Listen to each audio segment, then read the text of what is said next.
साथियों नमस्कार। विदुर कुटी का एक अभिन्न हिस्सा है विदुर वानप्रस्थ आश्रम। हिंदू समाज में वानप्रस्थ आश्रम की एक बहुत पुरानी परंपरा रही है।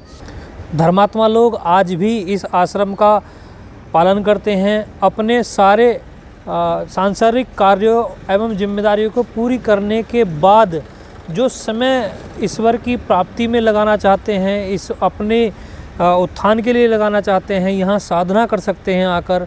ऐसी एक परंपरा को जीवंत रखे हुए है ये आश्रम। आपको इस आश्रम में घुमाएंगे और दिखाएंगे कि यहाँ क्या क्या है।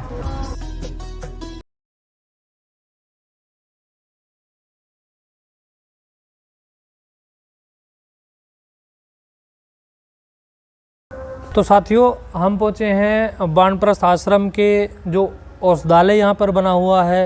ये धर्मार्थ औषधालय है। यहाँ जो निजी क्षेत्र के लोग हैं और जो धर्मार्थी यहाँ रहते हैं उनकी प्रारंभिक चिकित्सा यहाँ होती है। डॉक्टर साहब हैं रामअवतार शर्मा जी, आपको मिलवाते हैं। डॉक्टर साहब नमस्कार। डॉक्टर साहब, ये आपके निरीक्षण में चल रहा है? ये आश्रम की एक समिति है जी, विदुर सेवा आश्रम समिति जी। तो इसके मंत्री हैं, अध्यक्ष हैं और कमेटी बनी हुई। कमेटी के निर्देशन में चलता है। ये आश्रम कमेटी का ही संचालन करती है। तो यहाँ मुफ्त इलाज है या? बिल्कुल मुफ्त इलाज है। तो दर्शकों, डॉक्टर साहब से आपकी मुलाकात हुई और ये जो आश्रम का औषधालय है, यहाँ दवाइयाँ बिल्कुल मुफ्त हैं, चिकित्सा का परामर्श बिल्कुल मुफ्त है और प्रारंभिक चिकित्सा यहाँ पर की जाती है। धन्यवाद डॉक्टर साहब, नमस्कार।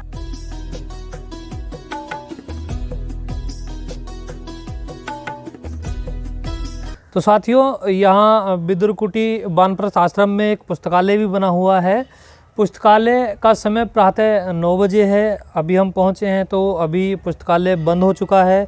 यहाँ पर आप आकर अध्ययन कर सकते हैं और किसी भी प्रकार की जो यहाँ पुस्तक उपलब्ध है उसको पढ़ने का कोई भी शुल्क लिया नहीं जाता है। ज्ञान हमेशा से मुफ्त रहा है और उसी परंपरा को आगे बढ़ाते हुए श्री विदुर सेवा आश्रम यह कार्य कर रहे हैं। क्षेत्रवासी भी सहयोग करते हैं और ये जो समिति बनी हुई है इसके मेंबर्स यहाँ रहकर धर्मार्थ का कार्य भी कर रहे हैं। तो साथियों, मेरे पीछे जो आपको ये कक्ष दिख रहे हैं, ये विदुर वानप्रस्थ आश्रम में वानप्रस्थियों के लिए कक्ष बने हुए हैं। अभी जब हमने यहाँ जानकारी की तो हमें पता चला कि यहाँ आपको वानप्रस्थ जीवन जीने के लिए आपको 3100 रुपये की एक रसीद जो यहाँ समिति बनी हुई है उसमें कटवानी होती है। उसके बाद आपको इन किसी कक्ष में से जो कक्ष उपलब्ध होगा वो आपको मिल जाएगा और आप अपना वानप्रस्थ जीवन ईश्वर के ध्यान में यहाँ बिता सकते हैं और एक अच्छा जीवन जी सकते हैं। और आने की अगर मैं आपसे बात करूँ तो वहाँ एक भोजन कक्ष बना हुआ है, वो भोजनालय बना हुआ है। वहाँ पर खाना बनाने के लिए एक पंडित जी आते हैं। तो बड़ी एक इंटरेस्टिंग सी बात पता चली। वो आते हैं, 10 रुपये में आपको सब्ज़ी मिलेगी और 10 रुपये में आपको 10 रोटियाँ मिल जाती हैं। 20 रुपये में आपका जो भोजन है वो हो जाता है।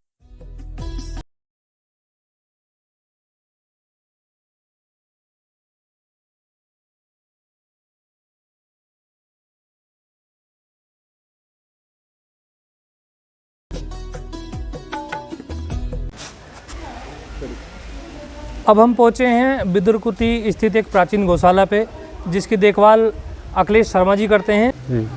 तो भाई साहब, आप अपने विषय में कुछ बताएं। मेरा नाम अखिलेश कुमार शर्मा है और मैं मूलतः हल्द्वार निवासी हूँ और मैं 36 साल 4 महीने LIC में सीनियर मैनेजर के पद से रिटायर हुआ गाजियाबाद से। उसके बाद 2018 में मैं यहाँ वानप्रस्थ आश्रम में निवास करने आया। मेरी और मेरी माता जी साथ यहाँ रहते थे। तो ये प्राचीन गौशाला है। ये बहुत दिनों से, करीबन 15 साल से लगभग उजाड़ स्थिति में थी, पड़ी हुई थी। यहाँ कोई व्यवस्था नहीं थी और बहुत बड़े जंगार थे। मुझे भी बड़ी दिनों बाद पता लगा कि यहाँ कोई गौशाला है। मेरे मन में बहुत दिनों से इस तरह की सेवा का था।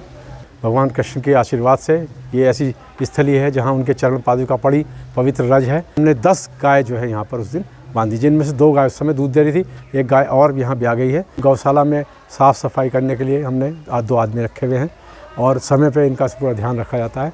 और ये बहुत अच्छी गौशाला है। ये सीढ़ियाँ भी हमने अभी बनाई हैं। इसका मैं आपसे एक बात ज़रूर कहना चाहूँगा कि इस गौशाला का उद्धार इसलिए कभी कुछ नहीं हुआ कि इसका कोई रास्ता नहीं था। इसका रास्ता एक पीछे से जाता है गंगा किनारे से, उसमें गंदगी पड़ी होती थी। एक आश्रम के अंदर से आता है तो वहाँ भी आदमी नहीं जाता था। ये पहली बार ऐसा हुआ कि यहाँ विदुर गौशाला लिखी है। यहाँ पर भी विदुर गौशाला लेके जाएगा। ये सीढ़ियाँ अंदर होंगी, जैसे वहाँ से चढ़ के आप ऐसे, इसलिए इसका जो आइए इसका यहीं रह रहे हैं? हाँ, मैं वानप्रस्थ आश्रम आगे है वो ये जो एक्चुअली है, इसके बारे में थोड़ा सा मैं आपको बताना चाहूँगा कि ये विदुर सेवाश्रम समिति है, सोसाइटी है। इसके 628 लगभग मेंबर हैं। द्वापर युग की बात है, त्रेता में राम हुए, द्वापर में कृष्ण हुए। आपका साक्ष्य है, सामने गंगा है, उधर हस्तिनापुर है। ये एक ऐसी स्थली है जहाँ भगवान ने जो है महात्मा विदुर के साथ बैठ करके साथ खाया। उनकी चरण यहाँ पड़ी, ना मालूम किस चरण में किस कण में जो है भगवान की चरण का वास है। इसलिए लोग यहाँ बहुत श्रद्धा से आते हैं, नित्य आते हैं, दर्शन करते हैं। और मेला लगा रहता है और बहुत बढ़िया मेला कार्तिका पूर्णिमा में लगता है। आपके तो हमारी सरकार ने इतना ज़बरदस्त तरीके से इसकी सजावट कराई है, तो हम मेला लगाया। रात को भी बहुत अच्छी रोशनी हुई, बड़े अच्छे अच्छे बंदे सजाए गए, बड़ा अच्छा रहा। हमारी गौशाला में भी धीरे धीरे लोग आना शुरू हो गए हैं। बताऊँगा, हम इनको बड़े साइंटिफिक तरीके से पाल रहे हैं। चाहे हमारा 5 स्टार्ट है, अभी 3 महीने हो गए हैं, लेकिन हम पूरे साइंटिफिक प्रोसेस से पाल रहे हैं। इनको हम जो है वो चीज़ें खिला रहे हैं जो आयुर्वेद में है। आपने देखा होगा इनको जो इसके चारे का जो दूध देती गाय है, इनको हम मिला के खिलाते हैं, जो राता बोलते हैं उसको। उसमें हम 50% मोटा अनाज रखते हैं। मोटे अनाज में मक्का रखते हैं, बाजरा रखते हैं, गेहूँ रखते हैं, जई रखते हैं। और उसके बाद खल होती है, 20% खल चोकर होती है उसकी बिलौले की, 20% होती है जो आपके ये आपका पीली सरसों होती है। और उसके बाद जो है हम 2 किलो आंवला 1 कुंटल पर, 2 किलो हल्दी, 2 किलो जो है आपका जो है ये नमक, और एक होता है मिनरल मिक्सचर 2 किलो, और 500 ग्राम शतावर बड़ी गर्म होती है वो खिलाते हैं। और इसमें कास्ट सोडा खाने का 500 ग्राम मिला करके पूरी हमने तय बना रखी। आपको दिखाता हूँ, आइए। ये बच्चे हैं गायों के, ये बिल्कुल अभी 31 तारीख को पैदा हुई है बच्ची। ये गाय ने जी बच्चियाँ दी है। ये इनके सबके नाम रख रखे हैं हमें। ये गोपी है, गोपू है, वो गौरी आ गई है। सोमवार के दिन आई इसलिए गौरी है वो। आज बसंतोत्सव में जो है यहाँ हवन पूजन हुआ है। महिलाएं इस भजन वगैरह गा रही हैं, देखिए आपके सामने।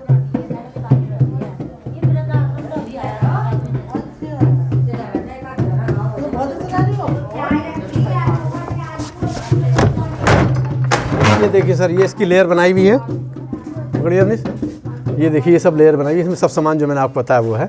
ये पूरा 1 महीने का बना करके इसमें रख दिया जाता है। आंवला है, सब चीज़ें हैं इसमें, पूरा लेयर बना के। चोकर वगैरह भी इसमें मिलाई जाती है। ये मैं आपको परिचय, ये मेरे बीच वाले भाई हैं अवनीश कुमार शर्मा। ये हल्द्वार में रहते हैं और वहीं पर ये पत्रकारिता का कार्य करते हैं और भारतीय विनिमय के जुड़े हुए हैं कार्य से, लोगों की सेवा करते हैं। ये मेरे छोटे भाई हैं अब सर्वेश कुमार भारद्वाज। ये सिलार रोड चांदपुर में इनकी अपनी कृषक हितकारी केंद्र कंपनी है और ये वेबसाइट्स का काम करते हैं। दवाई छिड़कने खेतों पे, बाग वगैरह में इनकी काफ़ी जो है सीजन में काम होता है। तो हम तीनों भाई हैं और हमारी अपने ही ये सब देख रेख में सब मामला हो रहा है। तो दर्शकों, जैसा आपने देखा, शर्मा जी बहुत शानदार कार्य कर रहे हैं और एक प्रेरणा का भी ये कार्य रहेगा। लोगों को देख के समझ में आता है। गौ सेवा को लेकर इनका जो कदम इन्होंने उठाया है बहुत ही सराहनीय है। हम शर्मा जी का धन्यवाद करते हैं कि इन्होंने अपना कीमती समय हमें दिया। धन्यवाद, आपका धन्यवाद। आपको धन्यवाद। तो आइए आपको मिलवाते हैं बिदुरकुटी के जो पुजारी जी हैं, वो हमारे साथ हैं। आइए उनसे बात करते हैं। सर जी नमस्कार। राम राम जी, राम राम जी। आपका नाम? मेरा नाम राजकुमार शर्मा है जी। पुजारी जी, आप कितने समय से मंदिर की सेवा में हैं? मैं लगभग 25 वर्षों से यहाँ सेवा में हूँ जी। इस स्थान के विषय में कुछ बताएं। माता विदुर ने तपस्या की है। तपस्या ऐसी की भगवान श्री कृष्ण इनके दरबार में बिना बुलाए आए गए। सबरी ने अपने झोपड़ी में भगवान को कहाँ बैठाऊँ, क्या करूँ, ऐसे ही विदुर रानी ने भगवान श्री कृष्ण को कहाँ करूँ, कहाँ बैठाऊँ, क्या करूँ, पूरे घर में घुमा दिया। और भाव भी और इतने होगी, केला उठाया, छिलका दे दिया, गिर नीचे गिर देते हैं। भगवान भाव के भूखे थे, वस्तु के भूखे नहीं। भगवान श्री कृष्ण छिलका खा रहे हैं। विदुर्योधन की मेवा त्यागी, साग विदुर कर खाई, और सबसे ऊंची प्रेम सगाई। श्री कृष्ण ने बथुए का बड़े चाव से बथुए का साग खाया जी। दर्शकों को आप ये बताएं जी, जो लोग यहाँ दर्शन की इच्छा से आना चाहें वो जी कैसे पहुँच सकते हैं? इस स्थान के विषय में कुछ बताएं। और बिजनौर से 25 किलोमीटर चांदपुर है और मात्र बिजनौर से 11 किलोमीटर दूरी पर ये विदुरकुटी का स्थान है। माता विदुर की तपस्या है का स्थान है। इस स्थान का नाम है विदुरकुटी और गांव का नाम है दारानगर। देखिए, हम आपको ये बताना चाहते हैं गांव का नाम क्यों कैसे पड़ा दारानगर। दारा मान कहते हैं स्त्रियों को। जो महाभारत काल में योद्धा मारे जाते हैं वो उनकी विधवा स्त्रियाँ विदुर जी के शरण में आती हैं और वे सब यहाँ बसाई गई। विदुर जी ने इनको स्थान दिया। इस गाँव नाम का हो गया स्त्रीनगर। स्त्रीनगर विद्वानों ने कुछ समय पूर्व विचार किया कि स्त्रीनगर अच्छा नहीं लगा, तो स्त्री का पर्यायवाची दारा से है, तो गांव का नाम रखा गया दारानगर। उसी से संबंधित ये गांव का नाम दारानगर है। दारानगर में ही स्थित है विदुरकुटी मंदिर। मंदिर से पूर्व दारानगर गांव है और मंदिर से पश्चिम गंगा जी बहती हैं जो हरिद्वार से ही आ रही हैं। बहुत बहुत धन्यवाद पुजारी जी, आपने अपना कीमती समय हमें दिया।